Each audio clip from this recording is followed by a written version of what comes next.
University మంచి భవిష్యత్తు కోసం తెలుగు విద్యార్థులు ఇష్టపడే యూనివర్సిటీ. కాల్ 9059052378 9059052379.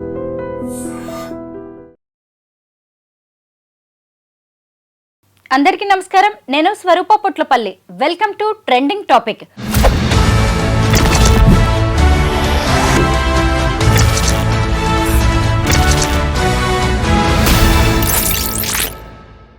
హైదరాబాద్ కూకట్పల్లిలో జరిగిన పూజశ్రీ ఆత్మహత్య కేసు కలకలం రేపుతోంది. భర్త సునీల్తో విభేదాల వల్ల ఆమె బెడ్రూమ్లో ఉరివేసుకుని చనిపోయారు. ఇంకొక వైపు చూసినప్పుడు ఆగ్రాలో పనిచేస్తున్న హెచ్ఆర్ మేనేజర్ ఒక అతను కూడా భార్య వేధింపులు తట్టుకోలేకపోతున్నానంటూ సెల్ఫీ వీడియో తీసి మరీ ఆయన కూడా సూసైడ్ చేసుకున్నారు. ఇటువైపు వరంగల్లో జరిగిన డాక్టర్ సుమంత్ రెడ్డి మర్డర్ కేసులో కూడా సంచలన విషయాలు బయటకొచ్చాయి.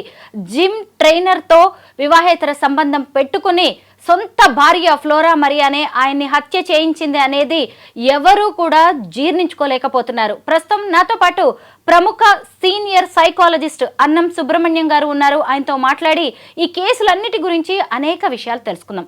సార్ నమస్తే. నమస్కారం అండి. ముందుగా మనం పూజశ్రీ కేసు గురించి మాట్లాడుకుందాం. ఎంత చక్కగా ఉంది సార్, మీరు కూడా చూసారు కదా. అసలు చక్కగా ఉద్యోగం చేస్తుంది, పెళ్ళై 7 ఏళ్ళు, భార్యాభర్తల మధ్య గొడవలు ఉన్నాయి. ఈరోజు ఇవన్నీ సాధారణమైపోయాయి గొడవలు అనేది. అయితే అమ్మాయి తన సమస్యకు పరిష్కారం ఏంటి అనేది చూసుకోకుండా ఆత్మహత్య శరణ్యం అని ఎందుకు అనుకుందంటారు? ఇది మనం ఈ మధ్య చాలా జరుగుతున్నాయండి సమాజంలో చూస్తుంటే.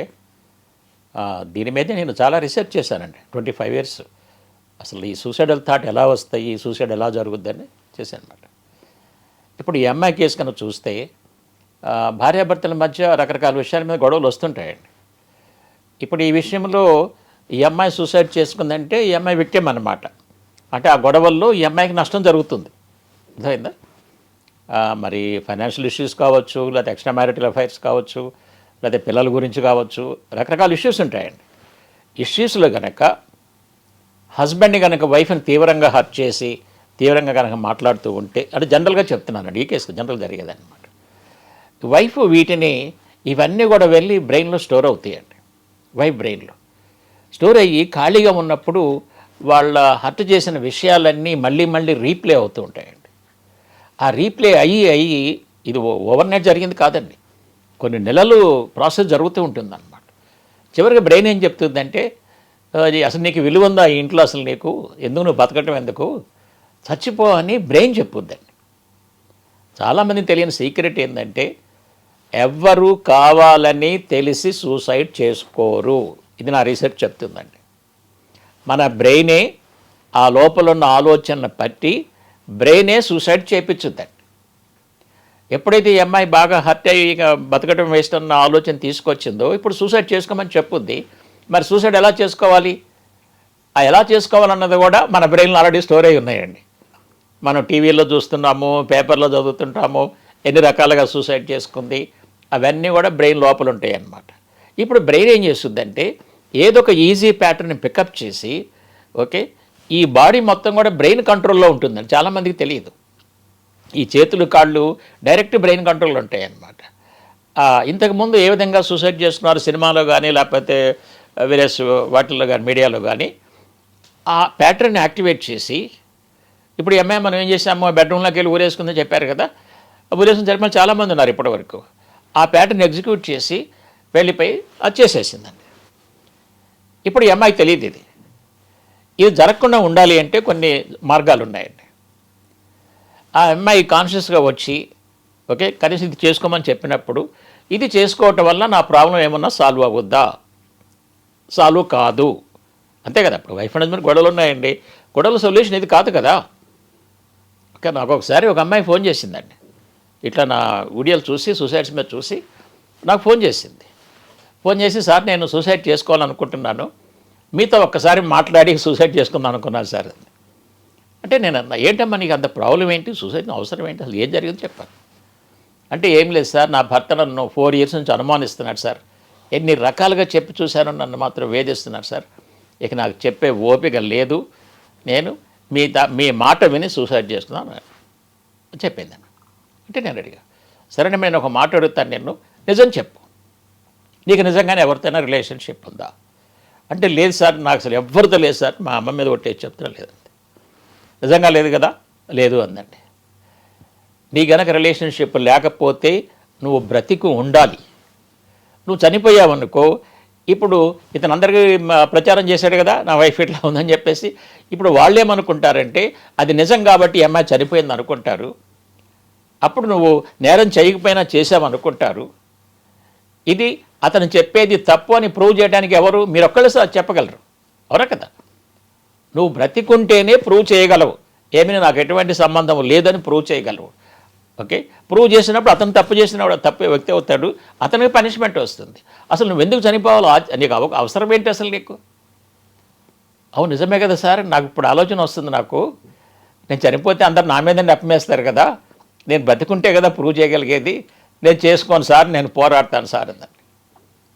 మరి చూడండి, ఒక్క 5 minutes ఇంటర్వెన్షన్లో ఇక అమ్మాయి లైఫ్లో సూసైడ్ చేసుకోదండి. ఈ అమ్మాయికి కనుక అటువంటి టైంలో ఏదన్నా ఒక ఫోన్ కాల్ వచ్చి కానీ, అంటే ఆ థాట్ బాగా డామినేట్ చేస్తున్నప్పుడు ఎవరన్నా వ్యక్తుల ఇంటికి వచ్చి కానీ కొంచెం ఇంటర్వెన్షన్ అయితే దాంట్లోంచి బయటకు తీసుకురావచ్చండి. తర్వాత ఇంకోటి కూడా ఏంటంటే, ఈ సూసైడ్ తెలియాల్సింది ప్రాణం యొక్క విలువ తెలియట్లేదండి వీళ్ళకి. ఈ చిన్న చిన్న విషయాలకి కొన్ని కోట్ల విలువ చేసి ఈ ప్రాణాన్ని తీసుకోవాల్సిన అవసరం ఉందా? లేదు.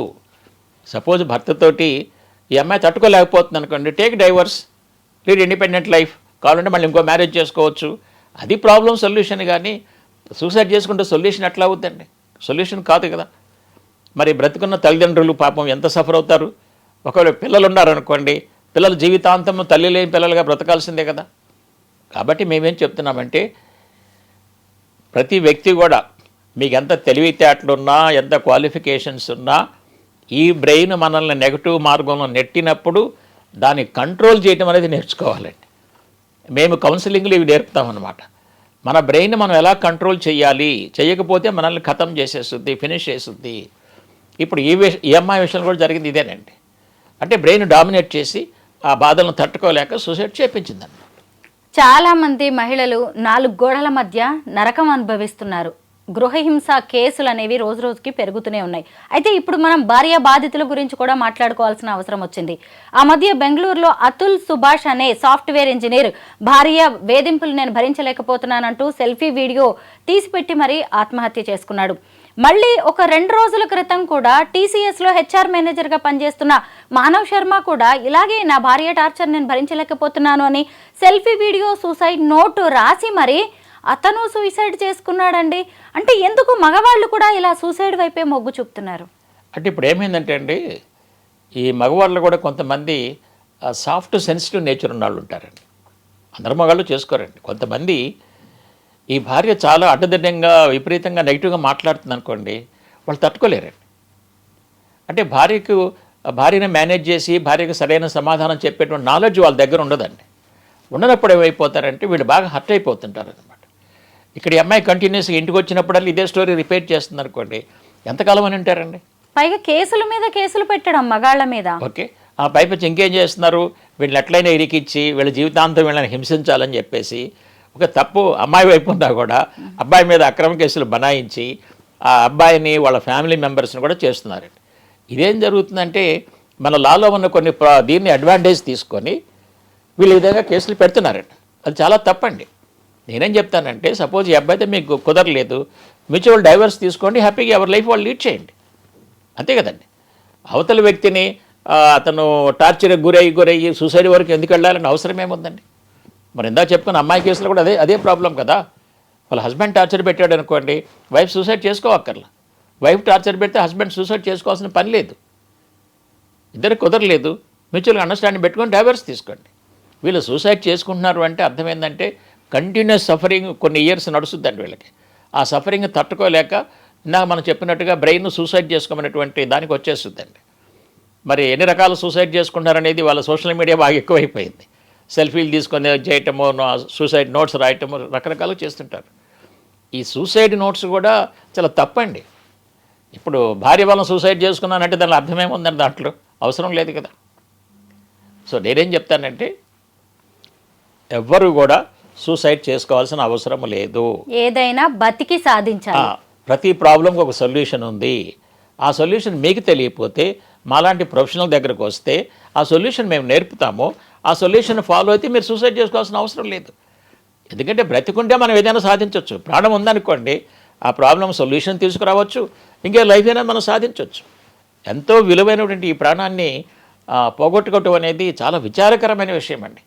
బాగా హైలీ ఎడ్యుకేటెడ్ పీపుల్, మరి హెచ్ఆర్ మేనేజర్ అంటే మరి వాళ్ళే మోటివేషన్ ఇవ్వాలి కదా, ఎంప్లాయీస్ అందరిని మంచిగా చూసుకోవాలి కదా.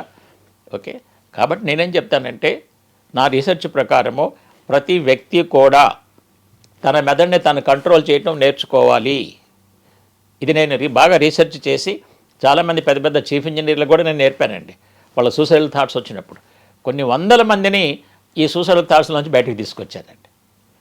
ఎవ్వరు కూడా సూసైడ్ చేసుకోవాల్సిన అవసరమే లేదండి. ప్రతి సమస్యకు ఒక పరిష్కారం ఉంది. ఆ పరిష్కారం మీకు తెలియకపోతే ఓకే, స్పెషలిస్ట్ దగ్గరికి వెళ్ళి, దగ్గరలో ఉన్న వాళ్ళ దగ్గరికి వెళ్ళి పరిష్కారం తీసుకోండి. మంచిగా మళ్ళీ మీ లైఫ్ మంచిగా జీవించండి. ఈ సెల్ఫీలు పెట్టి ఇది చేయటం ఇదంతా కూడా బ్రెయిన్ కాపీయింగ్ అండి. ఇది ఇంతకుముందు వేరే వాళ్ళు చేశారు కాబట్టి ఈయన కూడా చేస్తాడనమాట. కాబట్టి ఇప్పటికైనా మనం తెలుసుకోవాలి ఎందుకు జరుగుతున్నాయంటే, మనము తప్పు చేసిన వాళ్ళకి ఇమీడియట్గా శిక్ష లేదండి. ఇక్కడ చాలా టైం పడుతుంది, అవునా కదా. ఇప్పుడు వైఫ్ టార్చర్ చేస్తుందండి, ఇతను వెళ్ళి కంప్లైంట్ చేసిన ఇమీడియట్గా ఆమె శిక్ష పడదు ఈ రోజుల్లో, అవునా కదా. అందుకనే ఈ అమ్మాయి ఇన్ని కేసులు పెట్టగలిగేది. ఆర్ వైస్ వర్స, అమ్మాయి ప్రాబ్లంలో ఉండి అబ్బాయి మీద పెట్టినా కూడా ఇమీడియట్గా జరగదు. స్లోగా ప్రాసెస్ జరగటం వల్ల ప్రతి వాళ్ళు కూడా తప్పు చేయటానికి భయపడటం లేదు. ఎందుకంటే ఇమీడియట్ శిక్ష లేదు, చాలా టైం పట్టుద్ది. ఆ ఆలోచన అందరిలో కూడా ఇంకిపోయిందండి. ఇటీవలి కాలంలో సంచలనం రేపిన వరంగల్ డాక్టర్ సుమంత్ రెడ్డి కేసు గురించి కూడా మనం మాట్లాడుకోవాలి. చీచి, ఆమె కూడా ఆడదేనా, ఇలాంటి మనుషులు కూడా ఉంటారా అని అందరూ ముక్కు మీద వేలేసుకునేలా చేసింది ఈ కేసు. అసలు సొంత భర్తనే జిమ్ ట్రైనర్తో ఆమె ఇల్లిసిట్ ఎఫ్ఐఆర్ పెట్టుకుని అతనితో భర్తనే చంపించింది ఫ్లోరా మరియా అనే ఒక గవర్నమెంట్ లెక్చరర్. వీళ్ళిద్దరూ ప్రేమ వివాహం చేసుకున్నారు. 2018 వరకు బాగానే ఉన్నారు. 2019 నుంచి ఈమెకి ఆ జిమ్ ట్రైనర్తో ఇలిసిట్ ఎఫ్ఐఆర్ ఏర్పడింది. అప్పటి నుంచి భర్త పద్ధతి మార్చుకోమన్నాడు. ఆమె ఎంతకి మార్చుకోపోయేసరికి చివరికి వరంగల్కి మకాం మార్చారు సంగారెడ్డి జిల్లా నుంచి. అయినా ఆమె పద్ధతిని మార్చుకోలేదు. పైగా హస్బెండ్ని ఈ జిమ్ ట్రైనర్ అతని ఫ్రెండ్ అయిన ఏఆర్ కానిస్టేబుల్ రాజ్ కుమార్కి ₹1,00,000 సుపారీ ఇచ్చి హత్య చేయించింది. 8 రోజులు మృత్యువుతో పోరాడిన డాక్టర్ సుమంత్ రెడ్డి ప్రాణాలు వదిలాడు. ఎందుకు ఇలా చేస్తున్నారు ఆడవాళ్ళు? ఇది మనము చాలా తప్పండి, అందరూ ఖండించాలండి సొసైటీలో. ఎందుకంటే మీరు చెప్పినట్లుగా పాపం భర్త తెలిసిన తర్వాత కూడా ఆ అమ్మాయినికి ఒక అవకాశం ఇవ్వాలని మళ్ళీ రిలేషన్షిప్ కంటిన్యూ చేశాడు. యాక్చువల్లీ నేనేం చెప్తానంటే ఇటువంటి వాళ్ళని ఆ విధంగా రిలేషన్షిప్ కంటిన్యూ చేయకూడదండి. లేడీస్లో సైకాలజీ ఎలా ఉంటుందంటే, వీళ్ళకి పెళ్ళికి ముందు కానీ పెళ్ళి తర్వాత కానీ 1-2 రిలేషన్షిప్స్ కనుక ఉన్నాయి అంటే వాళ్ళు ఆధార్లోనే వెళ్ళడానికి ఎక్కువ ఛాన్సులు ఉంటాయి. అప్పుడు హస్బెండ్ అనేటువంటిది ఇక మైండ్లో ఉండదండి. ఈ బ్రెయిన్ ఏం చేస్తుందంటే ఎప్పుడు కూడా ఆ టెంపరీ ఈజీ హ్యాపీ ఎంజాయబుల్ పాత్రలు నెట్టేస్తూ ఉంటుందండి. నాకు ఒక భర్త ఉన్నాడు, పిల్లలు ఉన్నాడు, మరి ఇది బయటపడితే వాళ్ళు ఎలా ఫీల్ అవుతారో అన్న ఆ థింకింగ్ కూడా లేకుండా బ్లైండ్గా నెట్టేస్తూ ఉంటుందండి. ఇప్పుడు ఈ అమ్మాయి విషయంలో జరిగింది అదేనండి. ఇప్పుడు చూడండి, ఈ అమ్మాయి అసలు భర్తను చంపాల్సిన అవసరం లేదు, చక్కగా డైవర్స్ తీసుకోవచ్చు. ఆ జిమ్ ట్రైనరో ఎవరైతే ఎవరిని ప్రేమించిందో వాళ్ళతో మ్యారేజ్ చేసుకుని హ్యాపీగా ఉండొచ్చు కదా. చంపించాల్సిన అవసరం ఏముందండి? అది ఎంత అన్యాయం అది. అందులో నీకు ఒక ఛాన్స్ ఇచ్చాడు అతను క్షమించి ఫర్గివ్ చేసిన ఒక ఛాన్స్ ఇస్తే చెప్పొచ్చు, నాకు జిమ్ ట్రైనరే నాకు ఇంట్రెస్ట్ ఉన్నాడు, నువ్వు మీద ఇంట్రెస్ట్ లేదంటే ఓకే, టేక్ డైవర్స్. ఈ అమ్మాయి కూడా ఇవి కూడా ఎందుకు జరుగుతున్నాయి, ఈ మర్డర్స్ ఎందుకు జరుగుతున్నాయి అంటే ఇమ్మీడియట్గా కఠినమైన శిక్షలు లేవండి. చేస్తే భయపడతారండి. అవతల వ్యక్తి కానిస్టేబుల్ అన్నారు, ఆయన గవర్నమెంట్ ఎంప్లాయీ, మరి ఆయనకైనా తెలియాలి కదండి ఇటువంటి మళ్ళీ పనులు చేయకూడదు, చేస్తే మరి కఠినమైన శిక్ష పడుద్ది. ఇప్పుడు ఇటువంటి వాటి కనుక ఇమ్మీడియట్గా ఏదైనా ఉరి శిక్ష కానీ ఇటువంటి ఏమైనా ఉన్నాయనుకోండి, అప్పుడు చేయడానికి భయపడతారండి. కానీ మన అన్ఫార్చునేట్గా మన దగ్గర ఏముందంటే చాలా టైం పడుతుంది. చిన్న కోర్టు నుంచి పెద్ద కోర్టు, ఆ కోర్టు ఈ కోర్టు వెళ్తుంది. ఈ లోపల డబ్బులు ఉంటేనో వీటిని ఎట్లాగో మేనేజ్ చేయాలో ఆ విధంగా మేనేజ్ చేస్తున్నారు. కాబట్టి తప్పు చేస్తే కఠినమైన శిక్ష ఉంటుందనే భయం లేకపోవటం వల్ల ఇటువంటి అరాచకాలు జరుగుతున్నాయండి. కొన్ని సందర్భాలు ఆడాలు చేయించడం, ఈ మధ్య ఆడాలు చేయించడం ఎక్కువైందండి, ట్రెండ్ ఎక్కువైందండి. భయం లేదు, అసలు భయం లేదు. భయం ఎక్కడ ఉందండి? శిక్ష ఉంటే కదా భయపడేది. ఓకే, అందుట్లో ఇది పెద్ద ప్రాబ్లం కదండి, పెద్ద సమస్య కదా. ఒక మనిషిని హత్య చేయటం అనేది అత్యంత ఘోరమైన విషయం కదా. మరి దీనికి కనుక ఒక కఠినమైన శిక్ష ఉంటే అప్పుడు రెండో వాళ్ళు భయపడతారండి. ఓ పలానా అమ్మాయి ఈ విధంగా చేస్తే ఆ అమ్మాయికి ఈ విధమైన శిక్ష చేశారు కాబట్టి ఇటువంటి పనులు చేయకూడదు, చక్కగా డైవర్స్ తీసుకుని ఎవరికి వాళ్ళు ఉండొచ్చు హ్యాపీగా. మనిషిని చంపడం ఎందుకంటే ఆయన పాపం ఏమి చేశాడు, నీకు చాలా మంచి చేశాడు కదా, నేను లవ్ చేసి మ్యారేజ్ చేసుకున్నాడు, నీకు ఒక మంచి అవకాశం ఇచ్చాడు జీవించడానికి, నీకు ఒక జిమ్లో కూడా చేరడానికంటే నీ వెల్ఫేర్ మంచిగా నువ్వు ఆరోగ్యంగా బాగుండాలని జిమ్లో చేర్పించాడు, నువ్వు జిమ్ ట్రైనర్తోనే రాంగ్ ఎఫైర్ పెట్టుకొని చివరికి ఆయన చంపించేంత వరకు వెళ్ళామంటే నీకు థింకింగ్ అనేది చాలా రాంగ్ నడుస్తుందండి. ఈ బ్రెయిన్ రాంగ్ డైరెక్షన్లో నడిపి చేయించిందండి. ఇప్పుడు ఆ అమ్మాయి కాన్సిక్వెన్సెస్ ఆలోచించాల, తర్వాత ఏమవుద్ది, జనాలు ఏ విధంగా అనుకుంటారు. ఇప్పుడు ఈ అమ్మాయి డెఫినెట్గా జైలుకి వెళ్ళాల్సిందే కదా వాళ్ళగా రేపైన, ఎందుకంటే తప్పించుకోలేరండి ఎవరు కూడా. కొంచెం టైం పట్టవచ్చు కానీ ఏదో ఒక రోజు ఈ అమ్మాయికి వెళ్ళొద్దండి. ఇప్పుడు ఈ అమ్మాయి ఏం సాధించినట్టు, అదే హ్యాపీగా డైవర్స్ తీసుకొని ఆ జిమ్ ట్రైనర్నే పెళ్లి చేసుకుని ఉంటే ఈ ప్రాబ్లం లేదుగా అమ్మాయికి. అంటే వాళ్ళకి ఆ ఆలోచించేటువంటి ఇది కూడా వాళ్ళ దగ్గర లేదండి. ఆ అట్రాక్షన్, ఆ మోహంలో పడినప్పుడు బ్రెయిన్ క్లియర్గా ఆలోచించలేదండి. ఆలోచించలేక ఇటువంటి అన్వాంటెడ్ యాక్టివిటీ చేసి వాళ్ళకి నష్టం చేసుకుంటున్నారు, ఎదుట వాళ్ళకి కూడా నష్టం చేస్తున్నారండి. ఈ ఫ్లోరా మరియా అనే ఆమె పద్ధతి సరిగ్గా లేదు, వేరే వ్యక్తితో క్లోజ్గా ఉంటుందని తెలిసి సుమంత్ రెడ్డి వాళ్ళ బంధువులు, వాళ్ళ కుటుంబ సభ్యులు అందరూ చెప్పారంట కూడా ఆమెకి విడాకులు ఇచ్చే, ఎందుకు నీకు ఇంకొక మంచి లైఫ్ ఉంది అని. కానీ ఆమె అంటే ఉన్న పిచ్చి ప్రేమతో అతను ఆ పని చేయలేకపోయాడు. అదే ఆమె కలిసి అయిపోయింది. చూసారా సుబ్రహ్మణ్యం గారు, మీ దగ్గరికి ఇలాంటి కేసులు చాలా వస్తూ ఉంటాయి. భార్యాభర్తలతో చాలామంది కపుల్తో మీరు మాట్లాడతారు, ప్రతి చిన్న విషయం కూడా తెలుసుకుంటారు. ఇప్పుడు ఒక మహిళ యాంగిల్లో చూద్దాం. వీళ్ళిద్దరిది ప్రేమ వివాహం, పెళ్ళయి కూడా 8 ఏళ్ళు అయిపోయింది. పైగా ఇతనితో అఫైర్ ఏర్పడి కూడా 2019 నుంచి, అంటే ఎంత లేదన్నా 5 ఏళ్ల నుంచి అతనితో అఫైర్ నడుస్తూనే ఉంది. భర్త పద్ధతిని మార్చుకోమన్నాడు, ఆమెను ఇంకా ప్రేమగా చూసుకోవడానికి ప్రయత్నిస్తూనే ఉన్నాడు. పైగా పిల్లలు కూడా లేరు ఆమెకి. ఆస్తి పరులు, సమాజంలో ఎంతో మంచి పేరుంది, అందగాడైన భర్త. అసలు ఒక మహిళ ఇంకేం కోరుకుంటుందండి? దేనికోసం ఆమె ఇంత చేసిందంటారు? అంటే క్షణిక సుఖం కోసం అనుకోవద్దు. క్షణిక సుఖం అనేది కూడా ఎన్ని రోజులు, అది ఆ మోజు అనేది ఎన్ని రోజులు, వ్యామోహం అనేది ఎన్ని రోజులు. ఆ జిమ్ ట్రైనర్ అనే వ్యక్తి ఈ సుమంత్ రెడ్డి కంటే కూడా సూపర్ స్ట్రేచర్ ఉన్న వ్యక్తి కూడా కానే కాదు. ఎందుకు ఇలాంటి పనులకు ఒడిగడుతున్నారు? ఇక్కడ మనము తెలుసుకోవాలండి. ఫస్ట్ మనము లవ్ మ్యారేజ్ అనుకుంటున్నాం కదా, అది యాక్చువల్లీ లవ్ మ్యారేజ్ కాదండి, దాన్ని అట్రాక్షన్ మ్యారేజ్ అంటామండి. అంటే ఇప్పుడు ఆయనకి ఈ అమ్మాయిలో కొన్ని నచ్చి ఉండొచ్చు, ఈ అమ్మాయికి ఆయనలో కొన్ని నచ్చి ఉండొచ్చు. ఓకే, ఆ నచ్చంతో ఇద్దరు అట్రాక్షన్ అవుద్ది, పెళ్లి చేసుకుంటారండి. ఇప్పుడు ఫర్ ఎగ్జాంపుల్, చిన్న ఎగ్జాంపుల్ ద్వారా తెలుసుకున్నాం. ఇప్పుడు మీరు డ్రెస్ ఎప్పుడు కొన్నారు? ఇది ఒక 2-3 ఇయర్స్ అయిపోయింది. 2-3 ఇయర్స్ అవుతుంది. మీరు కొన్నప్పుడు దీంట్లో ఏం నచ్చుకున్నారు మీరు? ఈ colour combination, cloth plus price, ఇవన్నీ చూస్తాం మనం కదా, డిజైన్ ఇవన్నీ చూస్తాం. కొనుక్కున్నారు, కట్టుకున్నారు, వేసుకున్నారు. మీ హస్బెండ్ చూసి చాలా బ్యూటిఫుల్గా ఉంది, మంచి సెలెక్షన్ అని మీరు చాలా హ్యాపీ ఫీల్ అయ్యారు. ఫస్ట్ రోజు వేసుకున్నంత హ్యాపీనెస్ ఇప్పుడు 3 ఇయర్స్ తర్వాత ఇదే డ్రెస్ వేసుకున్నారు, మీకు అంత హ్యాపీనెస్ ఉందా? లేదండి, పాతగా అయిపోయింది. ఇది ఇప్పుడు లేదు కదా. హ్యూమన్ రిలేషన్స్ కూడా అంతేనంటారా? అక్కడికే వస్తుందండి. ఏదైనా అట్రాక్షన్ అంటే అర్థం ఏంటంటే మనకు కొన్ని నచ్చుతాయండి, ఆ నచ్చినవి విత్ యూజ్ అవి తగ్గిపోతూ ఉంటుందండి. ఏదైనా అంతే. ఇప్పుడు సపోజ్ ఈ సూట్ కొత్తగా కొనుక్కున్నాను, ఇవాళ చాలా హ్యాపీగా ఉన్నట్టుంది. ఇదే 3 ఇయర్స్ తర్వాత వేస్తే ఈ లోపల కొన్ని వస్తాయి, దీని మీద పోతుందండి. కాబట్టి తెలుసుకోవాల్సింది ఏంటంటే అట్రాక్షన్ అనేది విత్ టైం తగ్గిపోతుందండి. ఇవాళ చెప్పుకునే 90% లవ్ మ్యారేజెస్ కాదు, అవి ఓన్లీ అట్రాక్షన్ మ్యారేజెస్. అట్రాక్షన్ టైంతో తగ్గిపోతుంది. కాబట్టి ఇంకొకళ్ళు ఎవరైనా నచ్చింది అనుకోండి, వాళ్ళు అటు అట్రాక్ట్ అవుతారనమాట. ఇది కూడా కొంతకాలం ఉంటుంది. మళ్ళీ ఇంకెవరైనా నచ్చారనుకోండి, అటు పక్క వెళ్ళిపోతూ ఉంటుంది అనమాట. సో కాబట్టి అందుకనే మన వాళ్ళు ఈ బ్యాడ్ హ్యాబిట్స్ ఉన్న వాళ్ళని తొందరగా దూరంగా పెట్టమని చెప్పే కారణం ఇదండి. కానీ మానవ సంబంధాలు కూడా ఇలా అయిపోతే కష్టం కదండి. అంటే ఇక్కడ సైకాలజీలో మానవ సంబంధం ఇది బట్టల తేడా ఉంటుందండి. ఇక్కడ బ్రెయిన్ పనిచేసే విధానం అండి, బ్రెయిన్ కదా. ఇప్పుడు మీ బ్రెయిన్ ఆ కలర్ కాంబినేషన్ నచ్చి మీరు ఇది వేసుకొని చాలా హ్యాపీ ఫీల్ అయ్యారు. మరి ఈరోజు కూడా అదే హ్యాపీనెస్ ఎక్కడుంది? లేదుగా. అంటే ఏంది, బ్రెయిన్కు విత్ యూస్ తర్వాత దాని మీద పోయి ఇంట్రెస్ట్ పోయింది. ఇక్కడ మనుషులు కూడా అంతేనండి. ఫ్లోరా మరియాకు కూడా అలాగే జరిగిందంటారా? డాక్టర్ సుమంత్ మీద ఆమెకి ఇష్టం, మోజు, ప్రేమ అన్నీ పోయాయి. పోతేనే ఇటు పక్కకి వెళ్ళొద్దండి, లేకపోతే వెళ్ళరండి.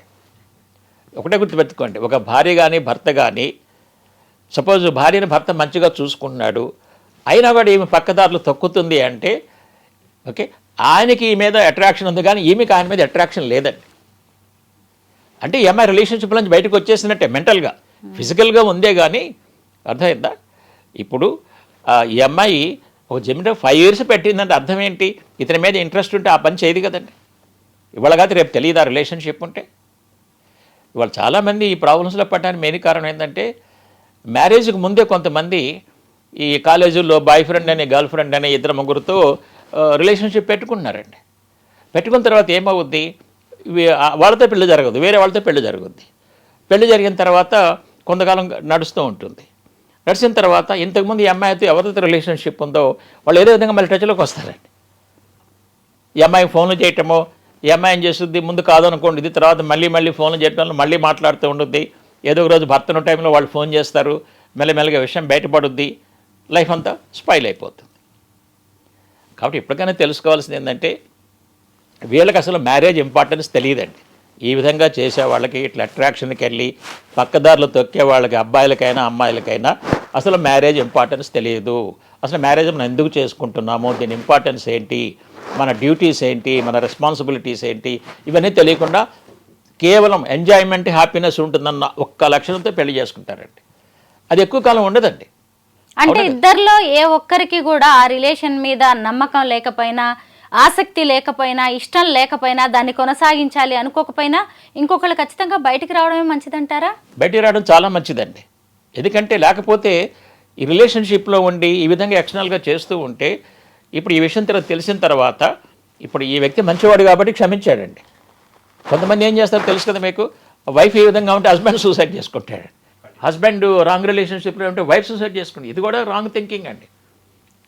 నేనేం చెప్తానంటే, మీకు మీ హస్బెండ్ మీద అట్రాక్షన్ లేకపోతే మీరు పక్కదారులు వెళ్ళాలంటే వెళ్ళండి, మీ ఇష్టం, మీ పర్సనల్ లైఫ్, చక్కగా డైవర్స్ తీసుకోండి, వెళ్ళండి. అంతేగాని ఆయన్ని మీరు చంపించాల్సిన అవసరం ఏంటి? వాళ్ళ ఫ్యామిలీని పాపము బాధకు గురి, వాళ్ళ తల్లిదండ్రులు బతికుంటే ఎంత బాధపడతారండి. ఆ కుర్రాడు MBBS చదివి MD చదివి ఒక హాస్పిటల్ పెట్టి పాపం ఈ రోజున ఈ విధంగా దారుణంగా హాస్పిటల్లో చనిపోయాడంటే ఎంత బాధ ఉంటుందంటే లైఫ్ లాంగ్ వాళ్ళకి అదే గుర్తుకొస్తూ ఉంటుందండి. మరి ఇంత బాధ క్రియేట్ చేసిన అవసరం అమ్మాయికి ఏంటండి? చక్కగా డైవర్స్ తీసుకోవచ్చు హ్యాపీగా, నీకు నచ్చిన వాళ్ళని మ్యారేజ్ చేసుకో, యూ హ్యావ్ ఎ ఫ్రీడమ్. నేను అదే చెప్తానండి యాజ్ ఎ సైకాలజిస్ట్గా. వైఫ్ అండ్ హస్బెండ్ మీ ఇద్దరిలో ఎవరికి ఒకళ్ళ మీద ఒకళ్ళు ఇంట్రెస్ట్ లేకపోయినా మీరు వేరే వాళ్ళతో రిలేషన్షిప్ పెట్టుకోవాలంటే పెట్టుకోండి.